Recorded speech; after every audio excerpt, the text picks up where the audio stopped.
Oh my. I blink rapidly. Where to start?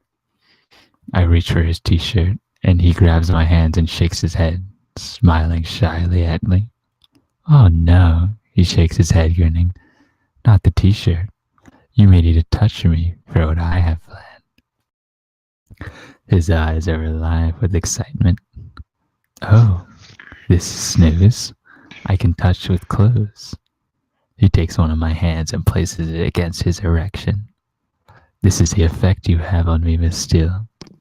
I gasp and flex my fingers around his girth, and he grins. I want to be inside you. Take my jeans off. You're in charge. Holy heck, me in charge. My mouth drops open. What are you gonna do with me? He teases. Oh, the possibilities.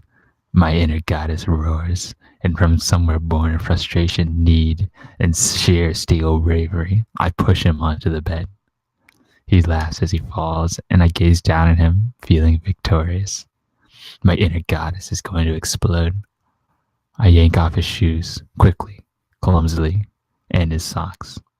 He's staring up at me, his eyes luminous with amusement and desire. He looks glorious. Mine.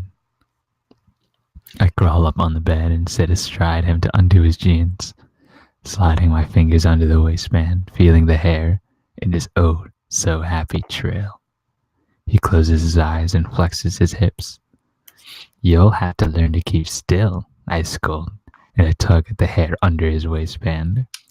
His breath hitches and he grins at me. Yes, Miss Steele, he murmurs, eyes turning bright. In my pocket, condom, he breathes. I search in his pocket slowly, watching his face as I feel around. His mouth is open. I fish out both foil packets that I find and lay them on the bed by his hips. 2. My overeager fingers reach for the button of his waistband and undo it, fumbling a little. I am beyond excited. So eager, Miss Steele, he murmurs, his voice laced with humor. I tug down the zipper, and now I'm faced with the problem of removing his pants. I shuffle down and pull. They hardly move. I frown. How can this be so difficult? I can't keep still if you're going to bite that lip, he warns, then arcs his pelvis up off the bed so I'm able to tug down his trousers and his boxers at the same. Whoa! Freeing him. He kicks his clothes to the floor. Holy Moses, he's all mine to play with, and suddenly it's Christmas. Now what are you going to do? He breathes, all trace of humor gone. I reach up and touch him, watching his expression as I do. His mouth shapes like a letter O as he takes a sharp breath. His skin is so smooth and soft and hard. What a delicious combination. I lean forward, my hair falling around me, and he's in my mouth. I suck. Hard. He closes his eyes, his hips jerking beneath me. Geez, Anna, steady, he groans. I feel so powerful. It's such a heady feeling, teasing and testing him with my mouth and tongue. He tenses underneath me as I run my mouth up and down him, pushing him to the back of my throat, my lips tight, again and again. Stop, Anna, stop. I don't want to come. I sit up, blinking at him, and I'm panting like him, but confused. I thought I was in charge. My inner goddess looks like someone snatched her ice cream. Your innocence and enthusiasm is very disarming, he gasped. You, on top. That's what we need to do. No. Here, put this on. He hands me a foil packet. Holy crap, how? I rip the packet open and the rubbery condom is all tacky in my fingers. Pinch the top and then roll it down. You don't want any air in the end of the setter. And very slowly, concentrating hard, I do as I'm told. Christ, you're killing me here, Anastasia, he groans. I admire my handiwork and him. He really is a fine specimen of a man. Looking at him is very, very arousing. Now I want to be buried inside you, he murmurs. I stared at him, daunted, and he sits up suddenly so we're nose to nose.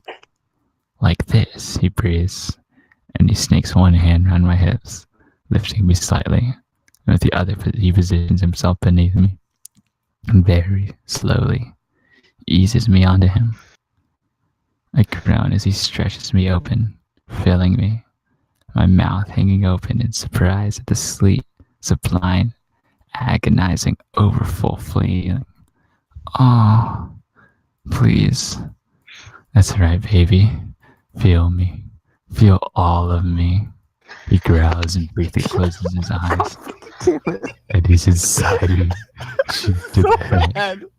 He holds me in place for seconds, minutes. I have no idea.